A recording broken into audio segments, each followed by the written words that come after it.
حضرت علی علیہ السلام کی پیدائش کی باتیں سنتے ہیں کہ خانہ کعبہ میں ہوئی، اس روایت کے بارے میں بتائیں کہ یہ روایت صحیح ہے یا غلط؟ یہ روایت المستدرک للحاکم میں موجود ہے، امام حاکم نے تو دعویٰ کیا ہے اس روایت کا کہ یہ صحیح ہے، لیکن یہ روایت بہت کمزور ہے۔ ایون مولانا اسحاق صاحب رحمہ اللہ تعالی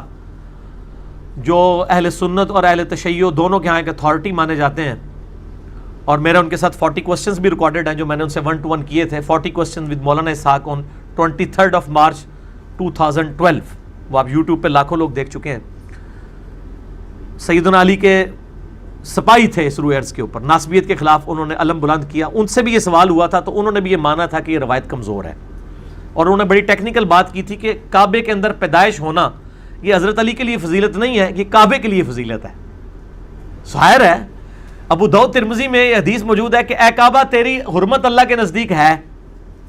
لیکن ایک مسلمان کے دل کو دکھانا اللہ کے نزدیک اس سے بڑا گناہ ہے کہ کوئی شخص کعبے کی اینٹ سے اینٹ بجا دے۔ کعبے کی حرمت ایک مسلمان کے دل کی حرمت سے زیادہ ہے۔ اگر سپوز حضرت علی علیہ السلام کعبے میں پیدا بھی ہوئے ہوں، یہ حضرت علی کی کوئی فضیلت نہیں ہے، کعبے کی فضیلت ہو سکتی ہے، تو یہ ثابت کوئی نہیں ہے، کیونکہ اگر یہ فضیلت اس اعتبار سے ہوتی تو پیغمبر بھی کعبے میں پیدا ہوتے ہیں، نبی علیہ السلام تو اپنے گھر پیدا ہوئے ہیں، ٹھیک ہے نا۔ تو یہ اگر کوئی اس کو کوئی یہ آج کل بھی وہ مولود کعبہ کانفرنسز کروا رہے ہوتے ہیں ہمارے بریلوی بھی اور شیعہ بھی، حضرت علی علیہ السلام کی فضیلت کے لیے میں سمجھتا ہوں یہ حدیث کافی نہیں ہے جو صحیح مسلم میں 240 ہے کہ علی سے محبت نہیں رکھے گا مگر مؤمن، علی سے بغض نہیں رکھے گا مگر منافق۔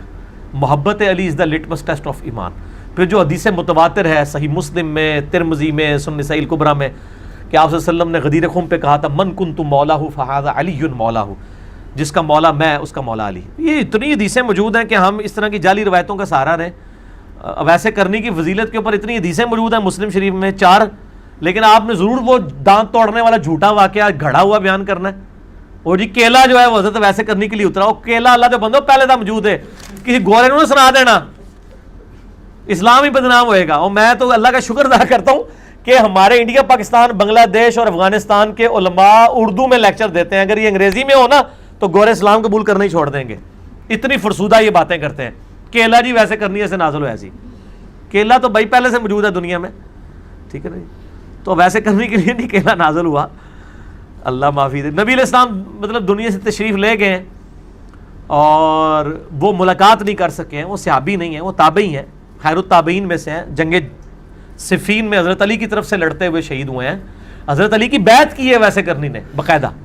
ٹھیک ہے۔ اور میں اس میں وہ میرا ویسے کرنی والا واقعہ یہ جو اکثر پیش کر رہے ہوتے ہیں نا اہل تشیع بھی ماتم کے ثبوت میں وہ ویسے کرنی کے دانت توڑنے والا واقعہ لے کے آتے ہیں جو ہے ہی جعلی ہے،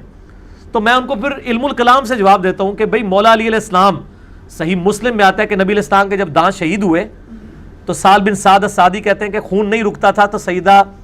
فاطمہ نے کاٹن کا کپڑا جلا کے وہاں رکھا خون روکنے کے لیے، اور سیدنا علی نے اپنے ہاتھوں سے نبی علیہ السلام کا زخم دھویا۔ تو میں نے کہا کہ مولا علی اور سیدہ فاطمہ کے سامنے حضور کے دانت ٹوٹے ہیں اور انہوں نے مرم پٹی کی ہے، انہوں نے تو اپنے دانت کوئی نہیں توڑے،